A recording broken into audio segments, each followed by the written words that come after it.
Hello. Yeah, you've seen the video title and the thumbnail. I didn't decide on any of those yet, but you kind of know what this video is supposed to be about. Big disclaimer: I am not a hardcore player. In fact, yes, in fact, I did clear the campaign in the Citizens Gauntlet, but I never ever played hardcore ever before. It just wasn't in my interest. In fact, I just got these achievements yesterday. Fearless, complete the labyrinth in a hardcore league. Ah, it's not the last labyrinth or anything. It's just the first labyrinth, the one in Act 3, right? So yeah, we got this. Um, anyway, I do know lots about the game. I do know how to make my character tanky, and I think this video is still gonna be valuable to some people. Some, not sure about to how many, but it's gonna be valuable. That is, yeah. So a quick introduction or preface or anything. Uh, Initially, I thought I'd be quite done with the league. You know how it is, right? You know how it is. Game is still fun, doing maps is cool and stuff, but you're kind of lost the ambition to push your character any further. So it's kind of like, yeah, what am I doing this for, right? So you do something else. You all know it. However, I was somewhat intrigued by Citizens Gauntlet for the first time ever. For the first time, so I thought, yeah, well, let's just give it a shot on the fly. And I just thought I'll flex my build and see where it goes. I didn't expect much. And I wanted to play Smite and not my usual chieftain, so yeah. I picked up Templar for some Smite gaming, but yeah, play Smite, go equip Smite in the second area of the first act and try to fight the ultimatum mobs with a skill that requires you to move up to them and go melee and stuns you for 2 seconds every time you press the attack. Sure, there's so much, try it yourself, it's just too much fun. I can just only not recommend it at all. So yeah, we scribbled that off pretty fast, and I just was scrolling through PoE Ninja looking for some Templar builds, and I found Absolution, which made me sounded interesting. And then I found Lance's video, Captain Lance. He made a video about Absolution Guardian, so I thought, oh, it's nice. Took the POBs out of PoE Ninja and Lances and played this build. It's quite nice because it fulfills the first pillar that is important if you want to crush this campaign, and that is have a build that actually deals damage without any requirements. And this build, everything that you need for huge damage numbers is given to you by the campaign. There's nothing required to farm to have. It's just you have huge damage and that's it. So first of all, you need big damage, because big damage is big defense in a way. Yeah, offense is the best defense. You know how it is. So yeah, that is first pillar. But before I go explaining defensive layers and stuff, one more preface. Does this work like this? Can you do 2 prefaces? Is that a thing? I'm not sure. I hate clippers in Path of Exile. If you wanna see clips, it's quite annoying to go to Twitch each time and just check for new clips, right?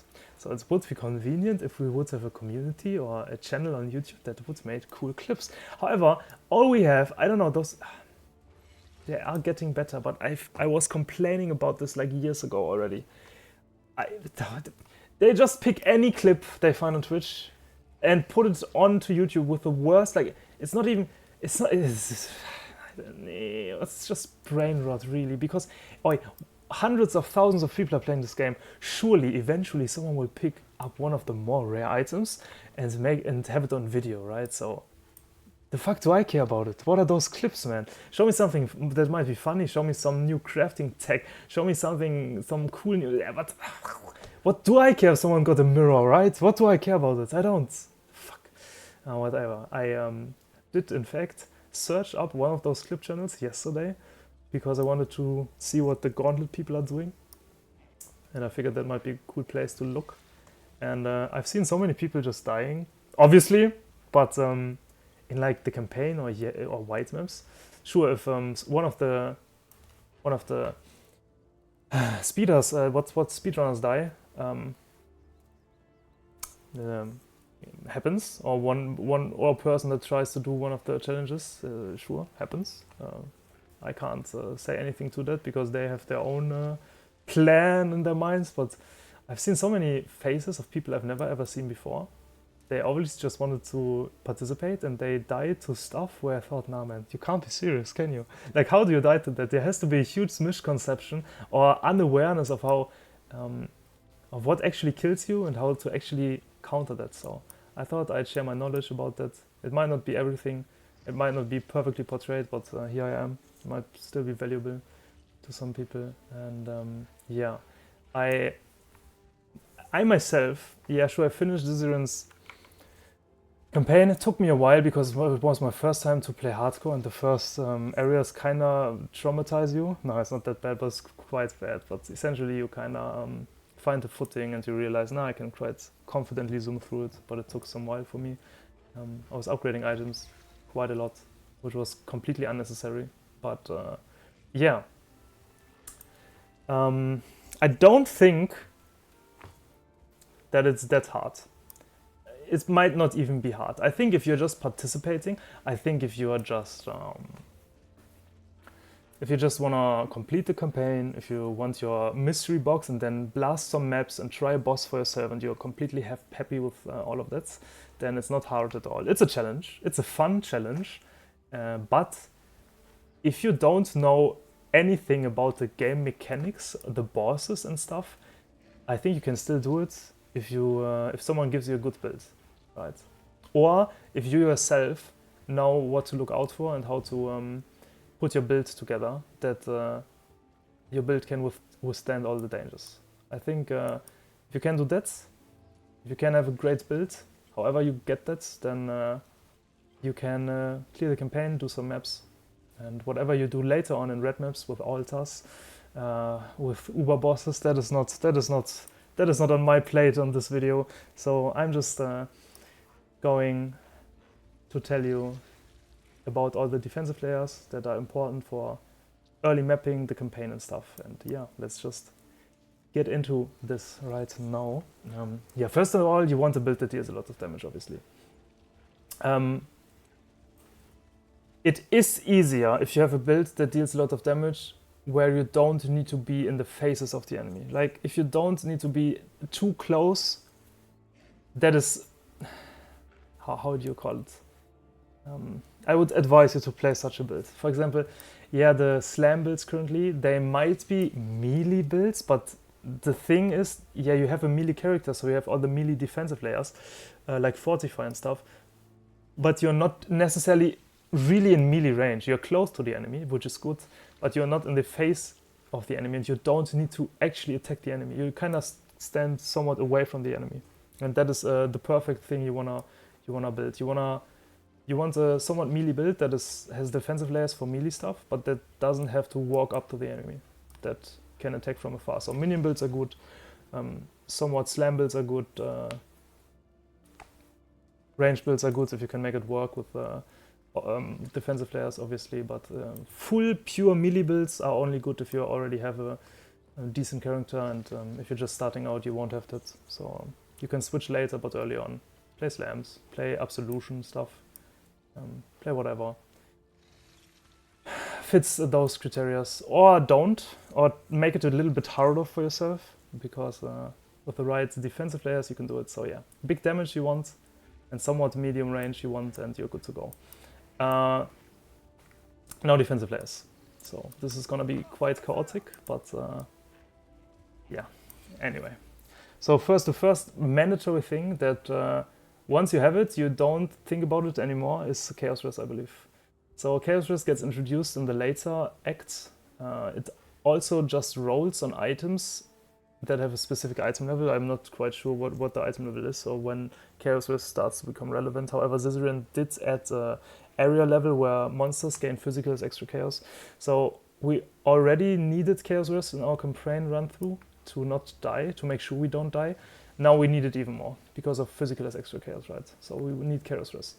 The moment we can get Chaos Risk, we want Chaos Risk. The earliest, coolest, bestest thingy is obviously a flask, but you want all your items to swap to Chaos Risk items. It's not that hard because once they roll Chaos Risk, they also roll higher resistances, and you can craft higher resistances. It should be attainable, right? With some picking up rares and discovering. So Chaos Res is important. Now Chaos Res initially doesn't have a big hit. So usually the Chaos Res, the most Chaos damage stuffies is not a big hit that one-shots you. It's mostly some damage over time gimmicky. It becomes really deadly if you don't have enough Chaos Res, because then you die pretty quickly. But most of the time it's like, for example, Ritual, right?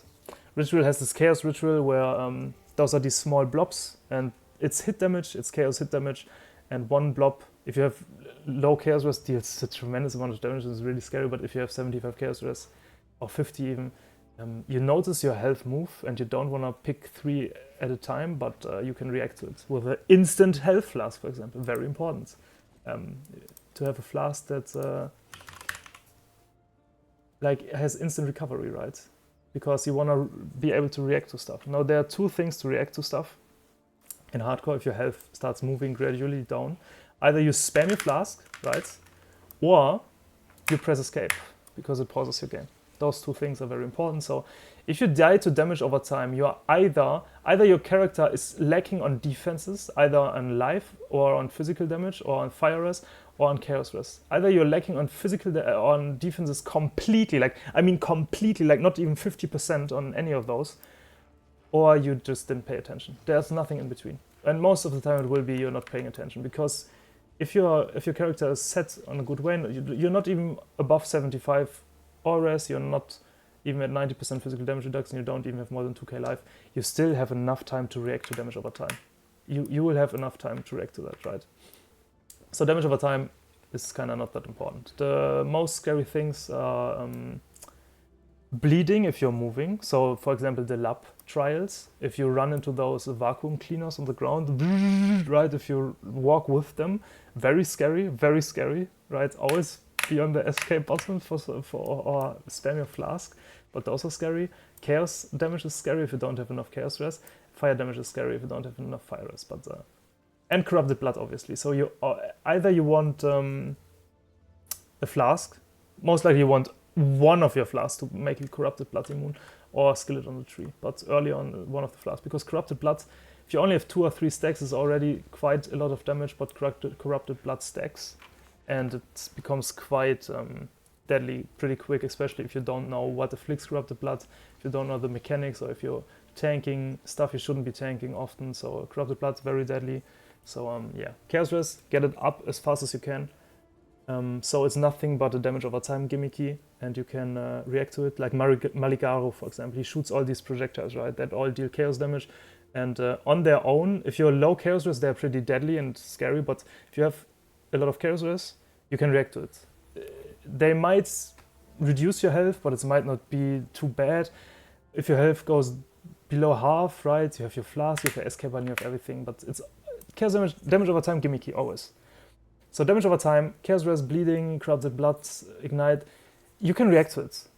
Either your build has not any defenses at all and you just die to it instantly, but that is why do you play hardcore then, right? But usually can react to it. So done. Damage over time, chaos res is done. You can react to it, escape button or instant health flask. So this is done. Now resistances. Sure, everybody tells you need to get your resistances up, but did you really think about it? Did you really put it into thought why that is? Because it's not only to mitigate the damage. So let's say there's a hit that deals 10k damage to me, right? Big hits. Initial hit deals 10k damage, let's say. And I have 75% fire res, so it only deals 2.5k. And if I have more than 2.5k HP, I live great. But this is not actually how it works, or in a way, it is how it works. But this is not the important part about elemental damage. Because the important part is, the bigger the hit is that you take from the elemental damage, the stronger is the ailment that is inflicted onto you. So for example, if I take a big cold damage hit, I get chilled or even frozen. If I take a big fire damage hit, I get ignited. And if I take a big shock hit, lightning damage hit, I get shocked. Now the thing is that, yeah, sure, you notice if you get slowed or frozen, you immediately notice that. You also notice if you get ignited, right? That alone is annoying, because not only, if you don't have 75 fire res, not only is then the fire damage hit, the initial hit, bigger onto you, but also the ignite is bigger, right? So it's kind of double dipping if you're running low on those, in terms of how much damage you take. But the ignite you notice, the freeze you notice, what people don't notice is the shock. Because it's a debuff, yes, but it's not really, you don't get slowed, you don't get frozen, your health doesn't move, right? So all the important parts don't really change. However, it increases your damage you take. So if you get shocked, if you have only 50 lightning resistance, you think, 50 is enough, right? Sure, the initial lightning hit might not kill you, but if you are shocked and then take another hit that is quite big that you should be able to tank, but now you're shocked and now it deals more damage than it should, right? Then you're dead now and you didn't really figure out why. So it's very important, get your resistances up. Very mandatory, very no-brainer thing, but yeah, get your resistances up and keep in mind that it's not only your life, your resistances and the initial hit. Let me pick up the calculator before I'm going idiot. Maybe I'm already going idiot if I pick up calculator, but we ignore that. So let's say you take a hit that deals 10,000 damage, right? Big hits. Let's say you have Arctic Armor. Arctic Armor, very nice, by the way. So to dip into auras. So there are some auras you can make use of while leveling. Purity of Elements obviously is pretty cool if you don't have any other source of going ailment immune, because Purity of Elements not only grants you elemental resistances, it also makes you ailment immune, which is for some builds and classes pretty cool, because yeah, elemental damage, elemental resistances and ailment immunity, very nice. Determination, extra armor, very nice, but those are just those are not needed, those are just very convenient and nice and some nice extra. Which is quite nice, is straight up enemies deal less damage. Like Arctic Armor. Arctic Armor is especially nice if you play any build that, if you, for example, if I try to, if I cast my Absolution, I have Spell Echo, so I stop moving I don't press it twice, I press it once, but he casts it twice. I don't have enough cast speed, or a lot of cast speed, so it takes a while. So I can't move, except for Frostbring, right? So I can Frostbring while I'm doing that, sure, but that is all I can do, so I'm stationary while I'm doing this. If I play any hit build, like attack build, when I'm attacking, I'm stationary. If I play a caster build while I'm casting my stuff, I'm stationary, right? And Arctic Armor makes you freeze immune always, whenever you're stationary or not. However, it also, if you're stationary, 20% less physical damage and 90% less fire damage. This scales up to 21% and starts at 11, I think. But yeah, less physical damage taken from hits and less fire damage taken from hits. So let's say you have Arctic Armor on its own, and you take a 10k hit, right? But you have Arctic Armor and it's 10k fire damage, let's say. So times 0.8, so now you only... right. So now you only take... wait, yeah, no, that was correct, I'm stupid. So now the hit gets reduced to 8k, right? So the 8k now flies against your 75% fire res in this case. So the thing that's left is 0.25, so 25%. So now the 10k hits, thanks to Arctic Armor, and my fire res is now only 2k damage. However, now keep in mind, if I were, for example, going here, and if I were to pick up the 2% oil elemental max res node, right? Only 2%. Or let's say we take a flask. Let's say we take out the ruby flask that grants us 5% fire resistance, right? 5% extra fire resistance. So we would have 8k times 0.2 only, because now we have 80% instead of 75%. So now we mitigate 400 damage from the 10k hits. So we take, right, 400 less damage.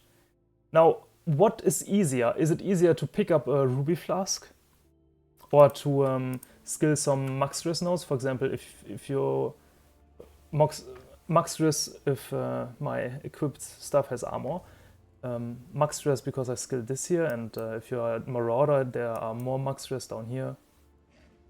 There are a few nodes that grant max res, right? But what is more efficient?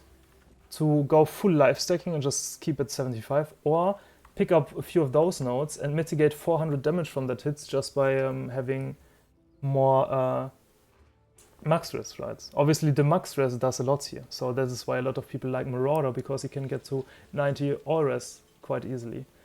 Which mitigates a lot of damage, especially in combo with anything that makes the enemy deal less damage, right? There's not only Arctic Armor, there's, for example, Flesh and Stone. While in Sandstand, buff makes you take up 18% less damage from enemies. This time it's not from hits, it's from enemies. So not only 18% less damage, it's 18% less damage. Not only 18% less damage from hits, it's from all the damage. It's from every kind of damage the enemy does. However, it says up to. This means if this were my enemy, the big guy here, if he stands on top of me rather, he now deals 18% less damage, right? If I stand here, he's still in my aura somewhat. He's on the outer circle of my aura. How much less damage does he deal now? Like maybe he deals 10% less damage, maybe 2%, I'm not sure. But he deals not the full 18% less damage. It's way lower, right? So if you play Shield Charge, Flesh and Stone, really cool if you're charging into enemies, because I charge into a group of mobs, right? If June is my enemy and I charge right into it, so now if she deals any physical or fire damage, she straight up deals 40% less damage to me. Then that 40% has to go through my elemental resistances and physical damage mitigation, right?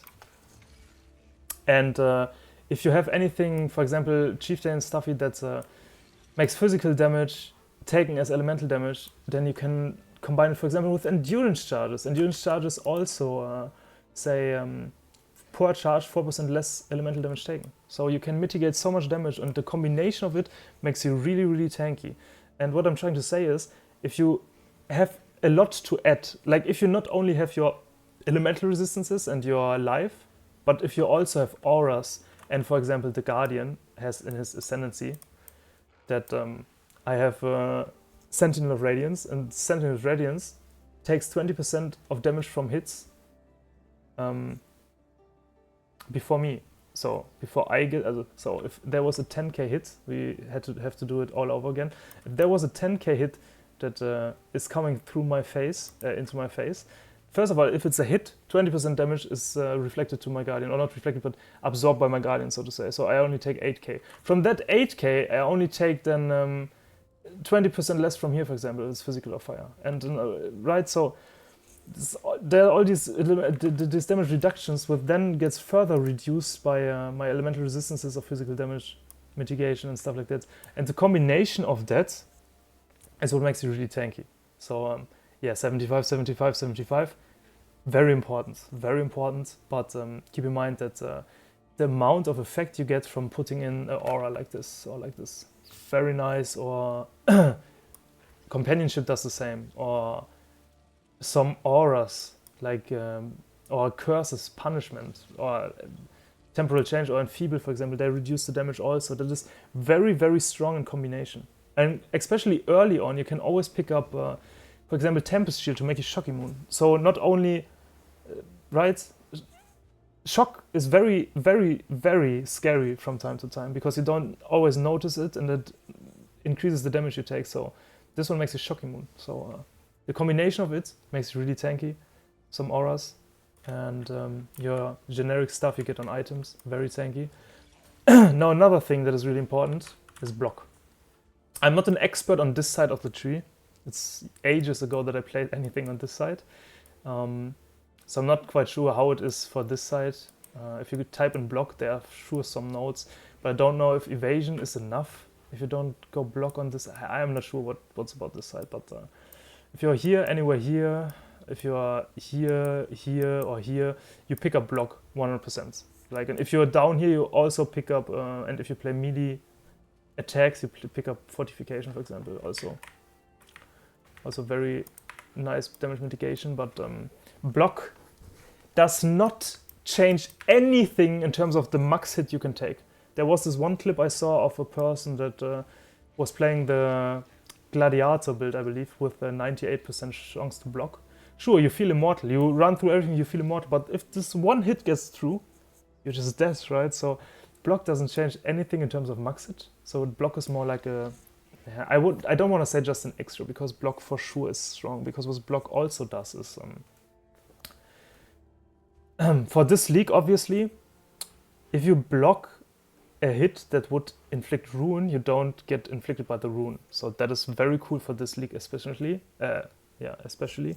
But if we don't talk about this league, if we talk about block in general, it's good against swarms of monsters. If there are like a lot of white and magic monsters, then your health doesn't go whoop. your health just, sometimes you get hit, most of the time you're full health instead that your health is going down, or you kind of have enough time to notice if your health is going down. But against swarms of monsters is really, really good. But also against shotgun things. So, because the mods we have right now are that monsters have, extra projectiles, right? Fire 2 additional projectiles. If there are, for example, these weird Mirage mobs that have those cluster bombs of missiles flying to some location, if you were to dash into them or anything, or charge into them, or just stand into them, right, they might kill you because it's 20 at a time. However, if I have my block chunks, like 75 and 78, or 75 and or 50-50, whatever, if I have block chunks, let's say I only have 50% block chunks, then out of those 20 hits, statistically only 10 hit me. So I am more likely to survive a shotgun. Well, and also it is, and also if there are hits that might kill you, you, thanks to block, have a chance to completely mitigate them also. Which is good in a way because you didn't die. Nice, but if you are not aware of how dangerous a situation actually is, block might not be your best friend, because you might get too confident in what you're doing just because block is saving you here and there. But overall, block is just some nice extra for you not to die in situations where you could usually die. Or to not get shotgunned. This is efficiently a way of not getting shotgunned, because what are the odds that if you have 75 block, that like a shotgun hit of 4 or 12 projectiles is actually going through with all 4 projectiles that would then kill you, right? So block, very cool, but it doesn't increase your max hit. So make sure that your max hit is solved before you go into block, or treat block as something apart from your max hit. So yeah, that is that. So what did we talk about? So we talked about Chaos Rest, damage over time, nice. We talked about why elemental resistances are important, so nice. Armor is very important, so don't underestimate armor. Sure, you can get up to 90%, and 90% is pretty cool if you can get that, but you want also you want to go somewhere against, I don't know, you want as much armor as you can get, is what I'm trying to say. So if you're picking up rares off the ground, and if you're seeing a helmet, for example, right, my helmet is not pretty good, but if you're seeing a helmet and this helmet is like 100 health, I get 60 health more than I had on my other helmets, but therefore I lose armor and now get evasion rating, right? If you pick up an evasion base, but therefore you lose armor. I wouldn't advise you to do that, because armor, the thing where it lacks the most in Path of Exile, that the thing that most likely kills you is most of the time physical damage. So pick up as much as armor as you can get. It's good against small hits, it's good against big hits. It's very important. Get armor, get as much armor as you can get. Armor energy shield also pretty cool, the combo, but don't go for any evasion bases without any armor just because they have better stats, right? This is rarely good. This is really rarely good. And see that you play an Ascendancy that has any cool mitigation stuffles. For example, this one has this 20% hit mitigation. Marauder obviously has, or Chieftain has obviously the 90 all-res stuffle. What else is there? Elementalist has Golem effect, and Golem can, there's this Golem which you have to get from the Labyrinth, but there's also a Golem that takes hit damage before your life and stuff. There are a lot of Ascendancies with a lot of nice mitigation stuff, but make sure you pick up some mitigation stuff, very important. I believe Slayer gets 10% reduced damage, straight up reduced damage if he's leeching, for example, right? So the combination of all of that makes you really tanky, so keep in mind you want the combination, you don't want to scale one of those. It doesn't matter if you have 75 all-res and 75% physical damage reduction and 6k life, if you don't have any like aura like Flesh and Stone or Arctic, it doesn't really matter, right? Rather focus on a build that has an easy way of dealing damage, where you don't need to invest so much into damage, not a lot of auras into dealing damage, and therefore you have place for shock immunity and freeze immunity and stuff like that. So you don't have just two things that make you tanky, but in combination like 4 or 5, like aura, like let's say you have your life with your elemental resistances and armor, with some auras that straight up say reduce damage, with some ascendancy points that say you get reduced damage, with maybe some skill point that says you get reduced damage, with maybe a curse, right? Curse is also very important. Keep in mind that if you don't have any auras or like damage mitigations from your ascendancy or stuff like that, curses are pretty dangerous, because if you're running a map that says you're cursed with elemental weakness or vulnerability, right, it affects you greatly because you only have 2 layers, but you want more than just 2 layers. And in the campaign, you kind of dip in all of that. It's like, sure, in the campaign you have chaos damage, sure you have curses, but it's just like one area, and it's pretty easy to just skip, to just run through that area and clear the area without getting killed there or punished there because you didn't have anything against curses, surely. But later on you want as much defensive layers as you can get, so that not one curse can destroy an entirely defensive layer. The best example would be, so my Mirage build, my Mirage Chieftain, stacks endurance charges. My Mirage Chieftain stacks endurance charges, has flesh and stone, has also 20%, the enemy deals 20% damage thanks to auras and stuff. And if I then pick up a lot of altars that say you have less armor, and if I would have then 0 armor, I would still have, I believe, like 30 or 40% physical damage reduction, even with 0 armor, right? Which A is pretty cool.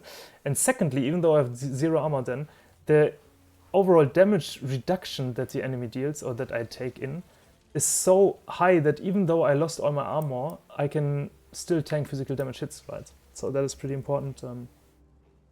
And in terms of curses, Consecrated Ground, don't forget that Consecrated Ground, if you have any source of Consecrated Ground, for example, Purifying Flame can do Consecrated Ground. Like maybe cast when damage taken, Purifying Flame, or you cast it yourself, or you have minions that cause Purifying Ground, or you have a flask, Consecrated Ground, I mean, or you have a flask that creates Consecrated Ground, or you have some ascendancy that has Consecrated Ground when you're stationary, or what else is there? You have Zealotry that grants you Consecrated Ground when you hit a rare unique enemy. Consecrated Ground not only grants you life regen, it also reduces the effect of curses on you. So Consecrated Grounds, tied with a flask that says you have reduced effect of curses on you, makes you completely curse immune. Nice.